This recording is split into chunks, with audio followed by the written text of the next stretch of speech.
Boa noite, pessoal. Boa noite a todos. Estamos aqui mais uma sexta-feira, às 8 horas da noite, para fazer o estudo da obra Evolução dos Mundos. Nós estamos na segunda parte, o livro é dividido em duas partes, e nessa segunda parte nós hoje vamos estudar os capítulos 3 e 4.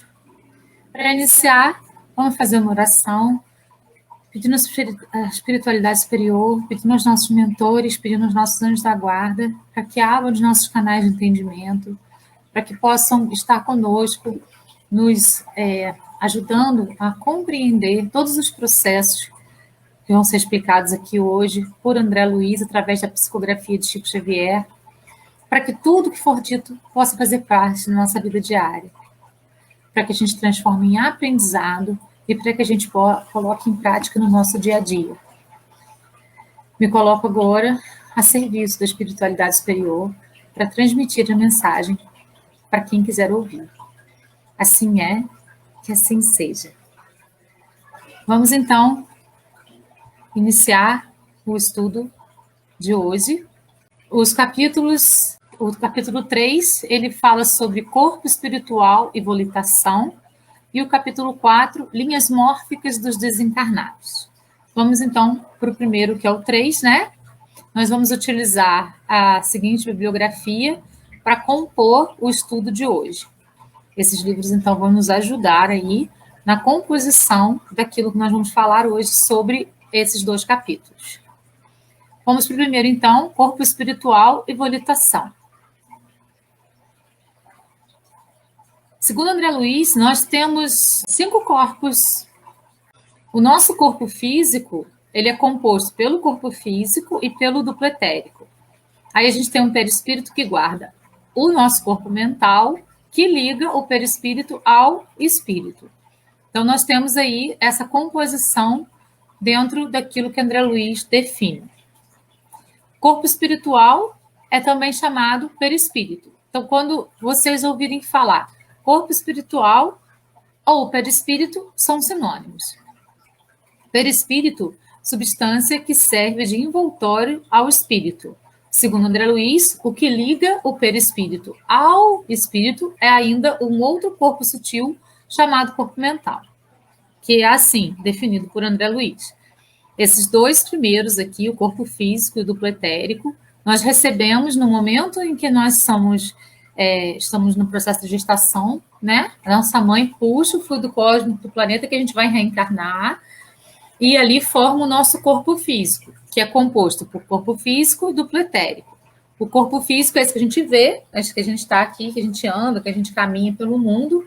O duplo etérico, ele é um corpo sutil, mais material, e guarda nele o ectoplasma e o fluido cósmico necessário para o nosso período reencarnatório aqui na Terra. O perispírito, o corpo mental e o espírito são as partes etéreas. Então, quando nós desencarnamos, por exemplo, o que fica na Terra é o que é da Terra, os 2 primeiros corpos. E todos esses aqui vão, então, para o mundo espiritual. Quando reencarnamos, trazemos essa bagagem aqui e vai ser acrescida dos corpos da Terra. Então, é assim que é a composição, segundo André Luiz, dos nossos corpos aí. E reparem, né, que os centros de força vão passando aqui, ó, desde lá do espírito, ligando aqui toda a nossa composição, né, tudo bonitinho. Vai fazendo a ligação aí do nosso sistema como um todo. Os centros de força também são chamados de chakras. Aqui a gente tem o corpo sutil e o corpo físico. Escrevendo acerca do corpo espiritual, que Allan Kardec denominou perispírito, não se propõe André Luiz traçar esse ou aquele estudo mais profundo, fazendo a discriminação dos princípios que o estruturam, com o fim de equacionar debatidos problemas da filosofia e da religião. Isso são anotações de Emmanuel sobre a evolução em 2 mundos. A gente tem uma outra visão daquilo que seriam os nossos corpos, né? Então, ele faz a comparação daquilo que nós somos com uma fruta, que é o abacate, né? Então, aqui o caroço dele seria o mais interno, que seria o espírito. a parte que a gente se alimenta né, a polpa dela seria o perispírito.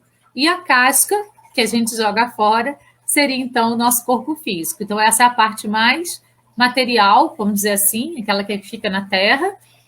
Aqui, o envoltório do espírito, perispírito, que é a que a gente se alimenta por, e a semente que vai dar, que vai fazer, vai gerar outros, né? No caso aqui do abacate, que vai se proliferar e gerar outros frutos, seria o espírito nosso, que é o nosso centro de força maior.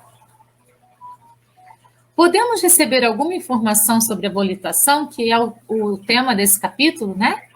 Volitação é o deslocamento do corpo espiritual no meio etéreo, por um processo de locomoção que dá a ideia de voo. Então, a volitação dá a ideia de voo. André Luiz compara o ressurgimento do espírito para o mundo espiritual à metamorfose que transforma determinadas espécies de insetos. Então, a gente tem aqui um inseto que rasteja, ele vai entrar num casulinho, vai fazer toda a sua metamorfose, a sua transformação, até se transformar num insetinho que voa, que é a borboleta, né? Então, ele compara o nosso sair desse corpo físico, que seria o nosso casulo, para o despertar no mundo espiritual, que seria, então, sem deixar o casulo para trás, nosso corpo físico, e ter somente o nosso espírito. Ao encapsular-se, a metamorfose atinge de modo mais acentuado os músculos e o aparelho digestivo, sendo os sistemas nervoso e circulatório apenas levemente alcançados. Após essa etapa, alguns órgãos retomam o estado embrionário, característico do período de formação daquele corpo físico. Somente então as células iniciam o processo de recomposição, dando início à formação do organismo definitivo do inseto adulto. De forma análoga, ou seja, em comparação, o espírito ressurge no plano espiritual com seu perispírito, portando as alterações na massa muscular e no aparelho digestivo, em consequência da desencarnação, mas sem sofrer maiores transformações na sua constituição geral. Como nós vimos na semana passada, o espírito ele não precisa mais, né, o perispírito, de alimentação, por exemplo. Muitas vezes, ao desencarnar, nós sentimos falta da alimentação porque era algo que nos dava prazer quando a gente estava na Terra. Então, a gente até passa por um processo de abstinência de alimentação. E muitas vezes é necessário uma alimentação fluídica parecida com aquela que a gente tem na Terra para saciar a nossa vontade. Mas o espírito não precisa disso. Por quê? Porque existem alterações, tanto na massa muscular, que a gente não tem mais, porque agora ele é um perispírito, né? A massa muscular é própria do corpo físico, no aparelho digestivo, que agora não vai mais necessitar daquela alimentação densa que a gente faz na Terra. E a gente, então, passa por uma transformação enorme.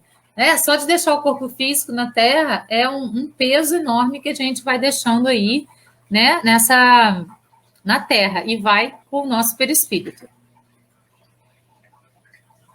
Ponderabilidade do perispírito. Isso é muito interessante de saber, né? E o André Luiz fala isso para a gente. E também é reforçado no livro Entre o Céu e a Terra. Na posição mental, afirma André Luiz, nossa posição mental determina o peso específico do nosso envoltório espiritual e, consequentemente, o habitat que lhe compete. Mero problema de padrão vibratório. Então, dependendo no nosso padrão vibracional, nosso perispírito vai ficar mais leve ou mais pesado. Quando os nossos pensamentos são mais assertivos, quando os nossos pensamentos são mais produtivos, mais conscientes, nós nos tornamos mais leves, porque coisas vulgares como ódio, rancor, raiva, inveja, ciúme, não vão mais fazer parte daquilo que nós somos. Quando o nosso padrão vibracional está lá embaixo, e a gente se ocupa muito desses problemas, ódio, rancor, raiva, vingança, ciúmes, nós nos tornamos pesados. Então, esse padrão vibratório tem relação com os tipos de sentimentos e pensamentos que a gente alimenta no nosso ser. Quanto mais leve, mais pensamentos elevados. Quanto mais pesado, mais pensamentos desequilibrados.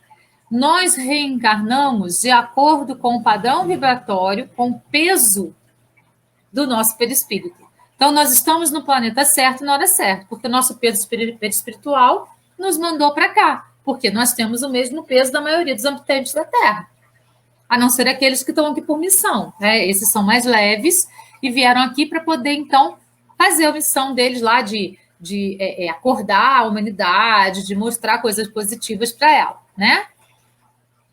Anota, Emmanuel, que o perispírito obedece a leis de gravidade no plano que se afina. Isso está lá no livro Roteiro, também recebido por Chico Xavier, enviado por Emmanuel. Então, obedece às leis da gravidade. O nosso planeta é um planeta denso. Se nós reencarnamos aqui é porque o nosso perispírito ainda está denso. O que precisamos fazer? Precisamos trabalhar a nossa reforma íntima para transformar sentimentos pesados, sentimentos de baixa vibração em sentimentos de alta vibração. Pensamentos não assertivos em pensamentos mais assertivos. Fazer o nosso padrão vibratório subir, crescer, para poder nos comunicarmos com espíritos mais elevados e transformar o nosso e fazer com que o nosso perispírito seja cada vez mais leve, mais leve, mais leve. Através do pensamento contínuo e da atração ditada por seu psiquismo, que então se manifestam livres dos embaraços opostos pelo corpo físico, o espírito adquire faculdades que vão lhe permitir o deslocamento no novo plano de vida, fenômeno conhecido como volitação, que dá a ideia de voo. Então, assim, quanto mais etéreo for o nosso perispírito, mais fácil vai ser a volitação, mais leve a gente vai estar para fazer a volitação acontecer. Como entendermos a mente em si, individualizada e operante, se as células do corpo espiritual têm vida própria, como as do corpo físico? Embora as células que constituem o corpo espiritual tenham vida própria, como as do organismo físico, suas ações são dirigidas pela mente, convergindo todas para o fim a que se destinam. Lembra que nós vimos na semana passada que o corpo físico depende do corpo espiritual para poder continuar os seus processos de respiração, de pensamento, né? O seu metabolismo acontece também porque o corpo espiritual vai dar a sustentação para o corpo físico. Então, são corpos interdependentes enquanto a gente está encarnado. Um vai depender do outro, né? Quando a gente dorme e a gente sai do nosso corpo físico e a gente vai passear por outras paragens, a gente é preso ao corpo físico pelo cordão de prata, porque a gente está, num momento da nossa existência, encarnado na Terra.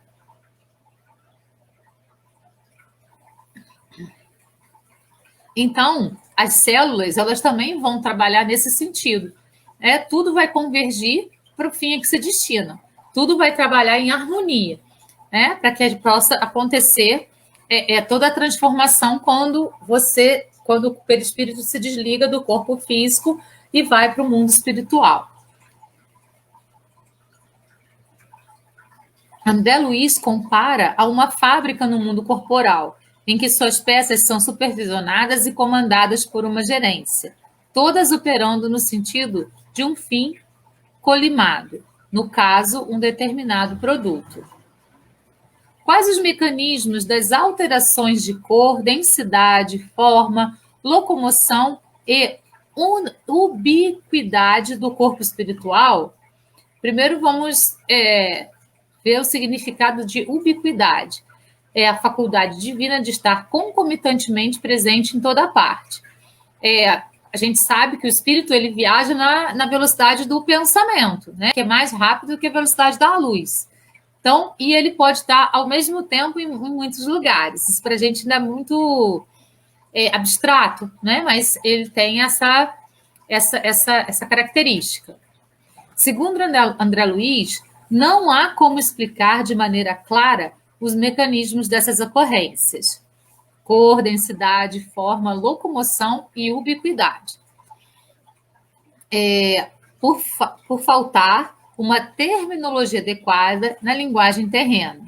Com relação às alterações de cor, densidade e forma do corpo perispiritual, do mesmo modo que ocorre com relação à ubiquidade nas manifestações do espírito, dá a entender que se operam pela força do pensamento. Então, tudo isso, essas alterações vão ocorrer de acordo com o nosso pensamento. Quanto mais o nosso pensamento for equilibrado, as cores vão ser mais equilibradas, a densidade também, a forma, né? A maneira de se locomover. Quanto mais desequilibrado, mais peso a gente vai ter, então vai ficando cada vez mais confuso. Então, tudo vai ser determinado pela força do pensamento.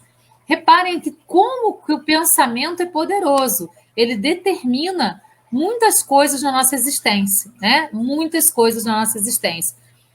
Porque o pensamento, ele vira palavra, e a palavra vira ação. E a ação, ela vira a maneira como a gente se porta no mundo. Então, a gente precisa trabalhar bastante o nosso pensamento para que ele seja cada vez mais purificado, mais elevado, mais assertivo, para que os nossos propósitos possam ocorrer de uma forma mais interessante. O pensamento e a vontade são elementos plásticos e organizadores. Isso está lá no livro Pensamento e Vontade, de Ernesto Bozano. Pensar é criar, isso está lá no livro Pão Nosso, ditado por Emmanuel, a Chico Xavier.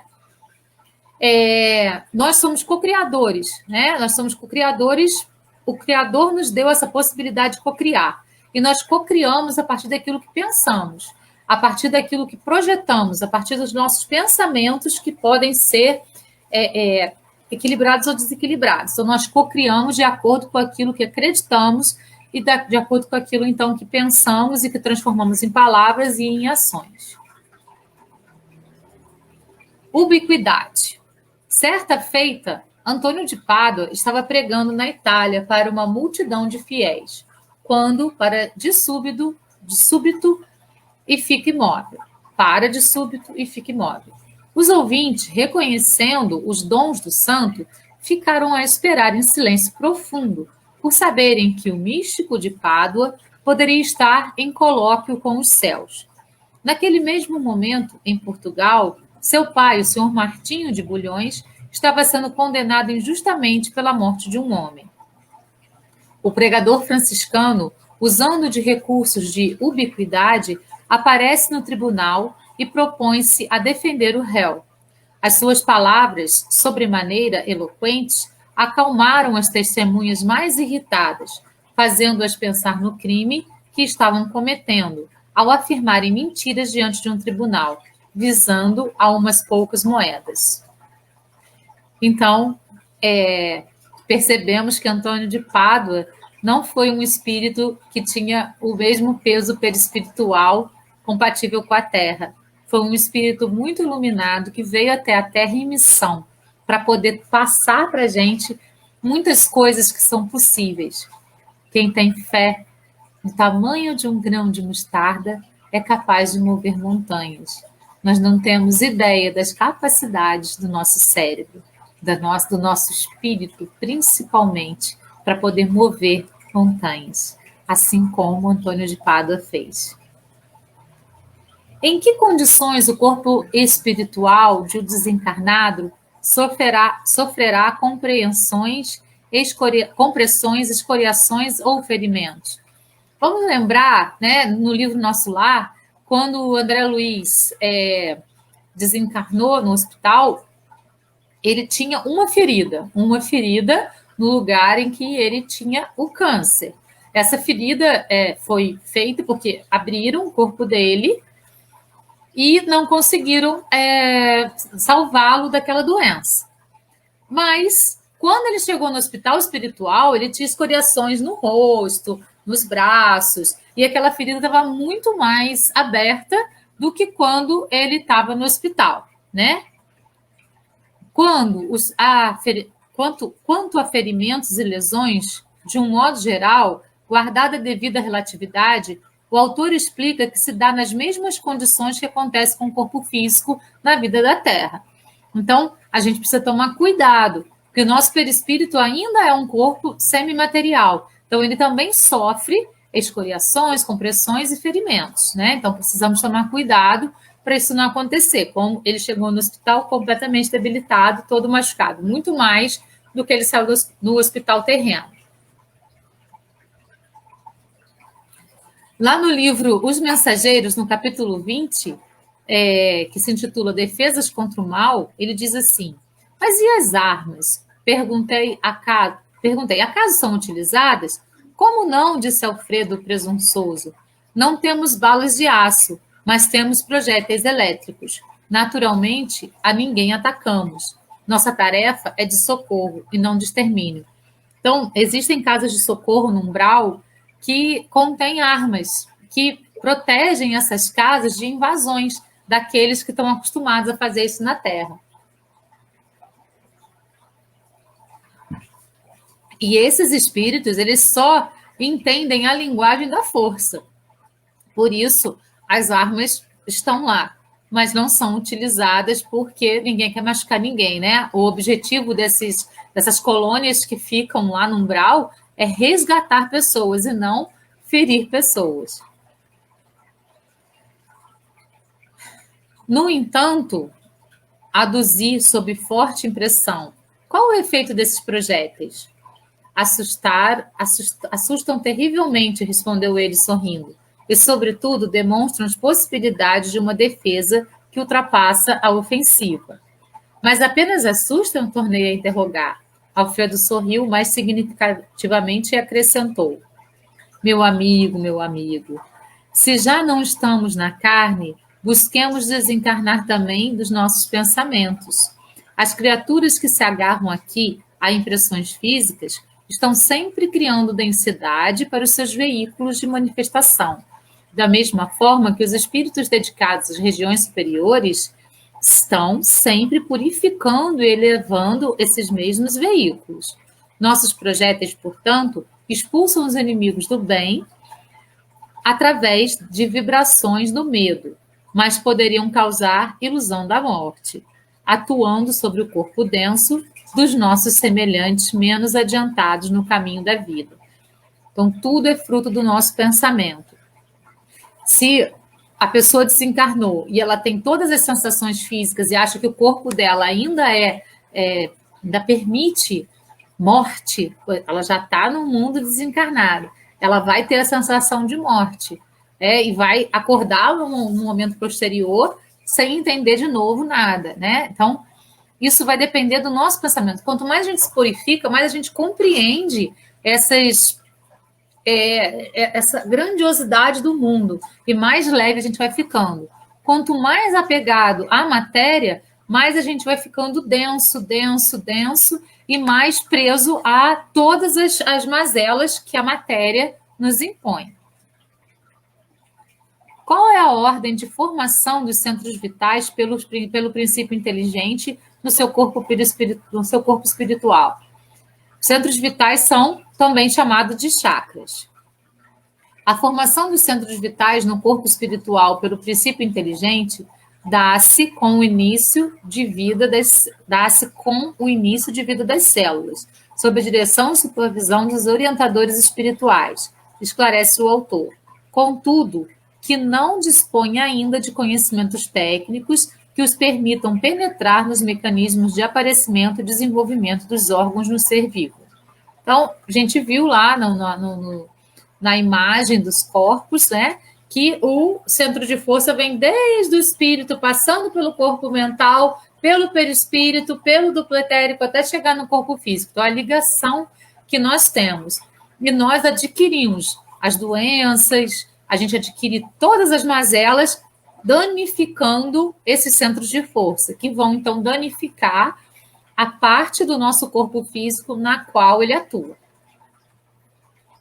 Como se processa a exteriorização dos centros vitais?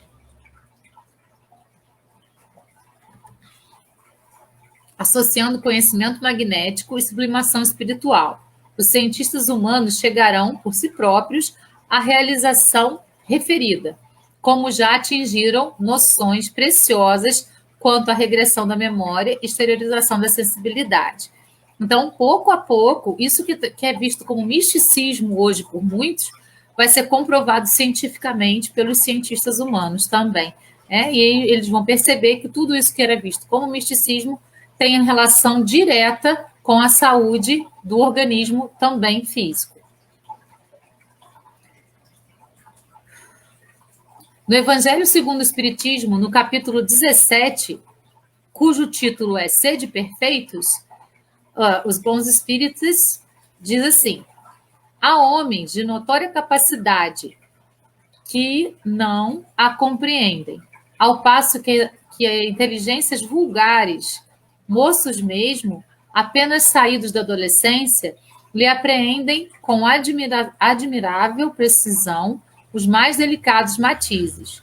Provém isso de que a parte, por assim dizer, material da ciência somente requer olhos que observam, enquanto a parte essencial exige um certo grau de sensibilidade, a que se pode chamar de maturidade do senso moral. Maturidade que, independente da idade, do grau de instrução, porque é peculiar ao desenvolvimento, nesse sentido especial, do espírito encarnado. Então, a maturidade espiritual, ela independe da idade da pessoa encarnada. Então, por exemplo, uma pessoa mais nova, ela pode ter muito mais maturidade espiritual do que uma pessoa mais velha. E independe também do grau de instrução. Porque, por exemplo, numa vida anterior, a pessoa pode ter estudado muito, se aprofundado. Nessa existência, ela veio simples, não teve muito estudo, mas todo o aprendizado está nela. Então, ela vai perpetuar aquele aprendizado. Então, independe da idade e do grau de instrução. A maturidade espiritual depende das experiências do próprio espírito em vidas sucessivas. Como se processa a esterilização dos centros vitais ainda? Em alguns, ainda muito tenazes, são os laços da matéria para permitirem que o espírito se desprenda das coisas da terra. A névoa que os envolve tira-lhes a visão do infinito, de onde resulta não romperem facilmente com seus pendores, nem com seus hábitos, não perdendo haja qualquer coisa melhor do que aquilo de que são dotados. Então, tem pessoas que são tão ligadas à matéria, mas tão ligadas à matéria, que não conseguem perceber nada que vá além da matéria. Tudo que está além para eles é algo místico, é algo que é inventado, que não existe, né? Muitas vezes motivo até de zombaria pelas pessoas, né? Então, mas são conhecimentos que ainda vão ser adquiridos pelo cientista no futuro, segundo André Luiz nos coloca. Qual a importância da relação existente entre o baço e o centro esplênico, se o baço pode ser extirpado sem maiores prejuízos à continuação da existência do encarnado? A expansão do baço no corpo físico não implica na anulação desse órgão no corpo espiritual. Assim, interligando-se a outras fontes do sistema sanguíneo responsáveis pela formação do sangue, o baço prossegue funcionando no perispírito, obedecendo ao comando da mente. Lembrando da ligação que o perispírito e o corpo físico têm. Então, faltou alguma coisa no corpo físico, o perispírito supre muitas vezes essa falta, fazendo com que aquilo continue funcionando. Então, o órgão físico, ele é um reflexo daquilo que a gente tem no perispírito também. Então, sendo retirado, o perispírito compensa com aquilo que ele tem de composição nele mesmo. E essa ligação é muito forte entre o perispírito e o corpo físico. Como compreenderemos a situação dos centros vitais nos casos de ovoides? Lembrando que centros vitais são os chakras. E a gente vai voltar a falar de ovoides. Nós trabalhamos essa ideia dos ovoides acho que, se não me engano, no capítulo 15 da primeira parte, quando a gente falou de vampirismo, né? Eu até dividi esse capítulo em mais semanas, porque era um capítulo muito denso. Então, ele volta a falar aqui sobre os ovoides. Para que possamos compreender a situação dos centros vitais num corpo espiritual que assuma a forma ovoide, André Luiz nos remete ao processo de germinação da semente, que encerra dentro de si os princípios da formação da árvore futura. Ou seja, no ovoide, os centros vitais afetados pela minimização do corpo espiritual mantêm dentro de si, em estado latente, os princípios que os farão desenvolver-se futuramente, quando o perispírito retomar a forma normal. Então, os centros vitais, os chakras, eles ficam lá, comprimidinhos dentro daquele corpinho ovoide, e quando esse espírito ovoide retornar à forma perispiritual natural, os centros de força vão expandir novamente. Ovoide, ovoidização, simulação de imagens. O corpo mental, sem atributos próprios, funde-se ao astral, como se apenas um fosse. Está, a partir desse ponto, no mundo que construiu para si, uma bolha, um ovoide. Tá vendo? Ele vai se comprimindo, se comprimindo, se comprimindo, até ficar nessa forma ovoide. Dentro dessa formação fisiológica, resultante de seu processo ideoplástico, a criatura se transforma no mais renitente e prejudicial parasita. Porque o que acontece? O ovoide, ele não sobrevive sozinho. Então, ele vai se grudar num corpo físico de alguém que ele tem algum comprometimento anterior, como nós vimos lá nos capítulos anteriores, né? Suas ações se limitam a sugar a vitalidade de outros seres e, de preferência, de encarnados, já que, por si mesma, não consegue metabolizar alimentos que a sustentam. Além de sugar a vitalidade alheia, infunde na pessoa que a hospeda sua radiação nociva e degenerativa. André Luiz comparou os espíritos ovoides a, por exemplo, carrapatos nos cachorros, né? Nos animais, por exemplo, né? Então, eles ficam ali sugando as energias do cachorro, o sangue do cachorro, as energias. E se for uma infestação, pode levar o cachorrinho à morte, né? E os ovoides também fazem isso. Então, eles se fundem na pessoa que hospeda e a sua radiação nociva e degenerativa também vai fazer com que a pessoa não tenha alguns males no seu corpo.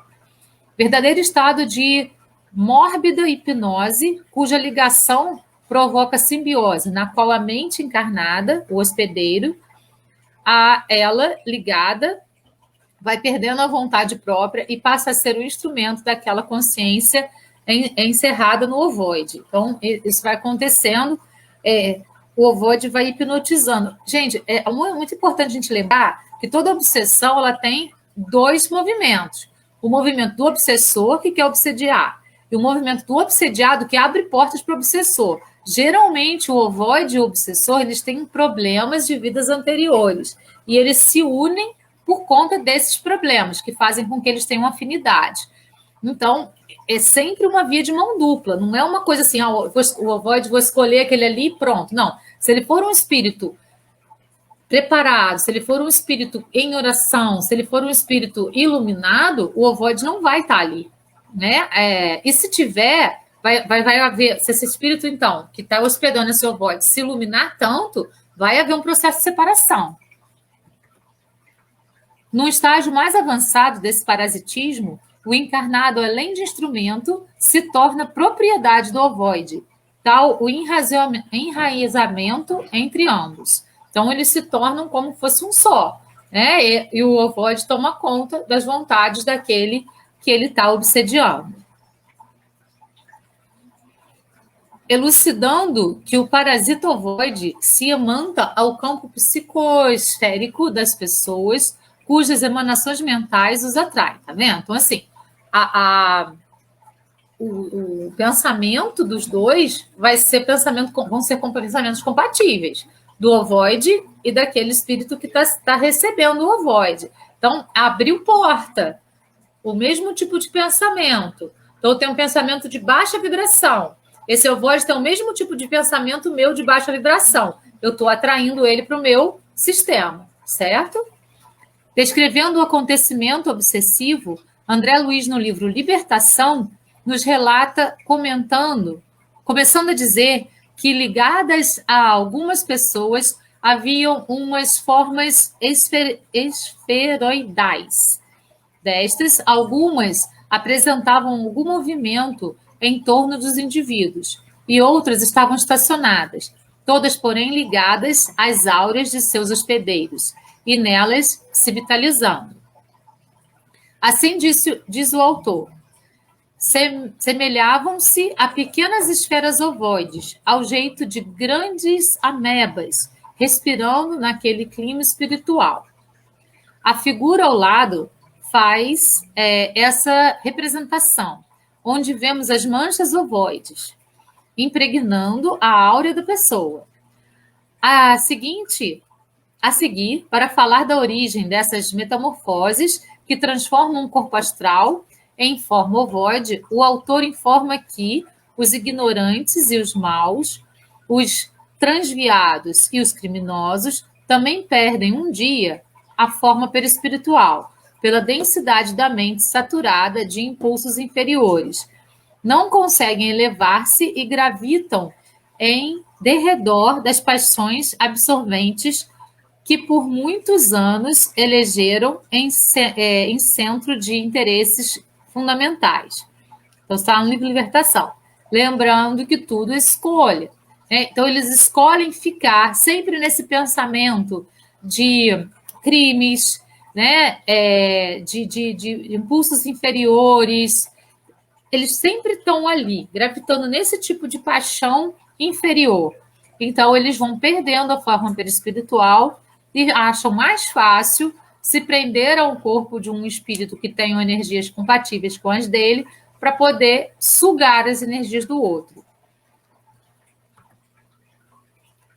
Como comentamos antes, os casos de monodeísmo levam à fixação mental, prendendo a consciência nas paixões absorventes, que foram os seus atos habituais durante a última vida humana. Nesta classe de pessoas estão as que André Luiz enumerou. Em razão da fixação da mente em propósitos inferiores, perdem a forma perispiritual, humana. Sem a forma humana de seus corpos astrais e para atender suas necessidades de vitalização, como também para satisfazer os apetites grosseiros a que estavam habituados quando na Terra viviam, se imantam as auras dos que ainda permanecem no plano físico e que, por idênticos prazeres, lhes franqueiam o campo psíquico. Na figura abaixo, damos um singelo exemplo dessa imantação entre uma entidade ovoidização e um ser encarnado. Em um trecho da página 115, onde ele descreve outra situação inclusa no mesmo processo parasitário, a vampirização era incessante. As energias usuais do corpo pareciam transportadas às formas ovoides, que se alimentavam delas automaticamente no movimento indefinível de sucção. O trecho acima informa precisamente sobre a questão da imantação e absorção da vitalidade do humano pelo ovoide. Todavia, há uma razão para que esse estado simbiótico se estabeleça, e esta se origina da igualdade dos desejos e vontades. Então, é isso aí, né? A gente sempre tem que lembrar da escolha. A pessoa está atuando daquela forma. Aquela forma é uma forma de pensamento no espírito ovoide. Você está atraindo isso para o teu campo áureo, certo? E é nesse movimento de escolhas que as coisas vão acontecendo na nossa existência. Então, nada acontece sem a nossa permissão. Tudo é com a nossa permissão, em todos os sentidos da nossa existência. Como se dá a formação dos centros vitais de seu corpo espiritual? E no caso dos ovoides, como ficam os centros vitais? A formação dos centros vitais no corpo espiritual, pelo princípio inteligente, dá-se com o início de vida das células.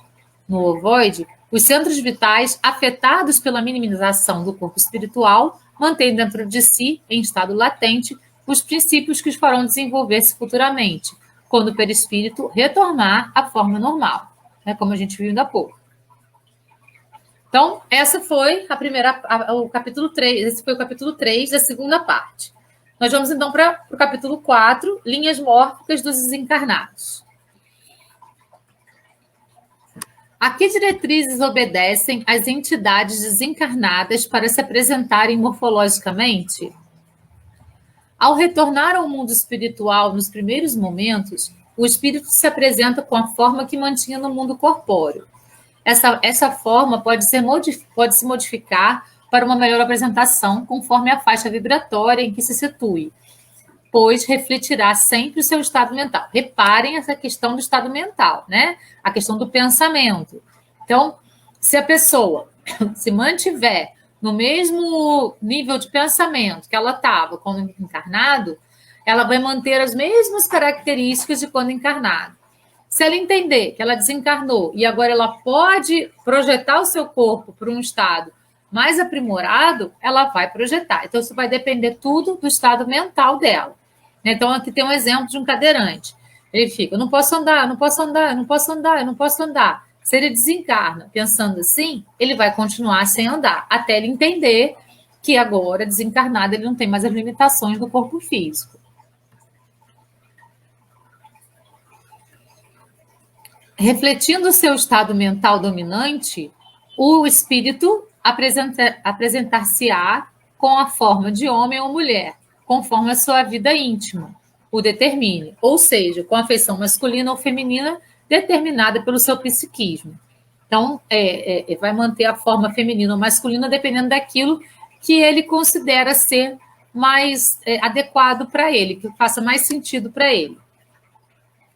A idade em que ocorreu a desencarnação influi na forma como o perispírito se apresentará? Aparência compatível com a idade em que desencarnou. Todavia, pode o espírito remoçar, se desencarnou com idade avançada, ou adotar traços de madureza, se desencarnou em sua tenra idade, conforme sua vontade. Então, o espírito pode ficar mais novo, mais velho, né? Pode manter a mesma aparência física daquela última encarnação, só que remoçar um pouquinho mais se ele desencarnou muito velho, ou ficar mais velho se ele desencarnou muito novo. O espírito mantém em sua linha morfológica as marcas de mutilações, inibições ou moléstias padecidas na sua vida corporal? O espírito pode carregar consigo as marcas de mutilação, inibição, moléstia ou traços de remorso contraídos na vida corporal, a se expressarem em certas regiões de seu corpo espiritual, permanecendo nessa condição pelo período necessário à sua reeducação. Então, tudo depende da maturidade espiritual. Se ele precisa disso para sua reeducação, ele vai manter. Senão, ele vai compreender que aquilo ali fez parte de um processo e vai reestruturar o seu corpo perispiritual. Então, pessoal, por hoje foi isso. A gente hoje estudou os capítulos 3 e 4 da segunda parte do livro Evolução em Dois Mundos. Eu espero que eu tenha conseguido ser clara para poder passar essas informações para vocês. Gratidão a todos pela companhia, pessoas encarnadas, desencarnadas, espíritas, não espíritas, pessoas que estão assistindo ao vivo, que vão assistir depois. Gratidão. Namastê. Até a próxima sexta. Beijo no coração. Até lá.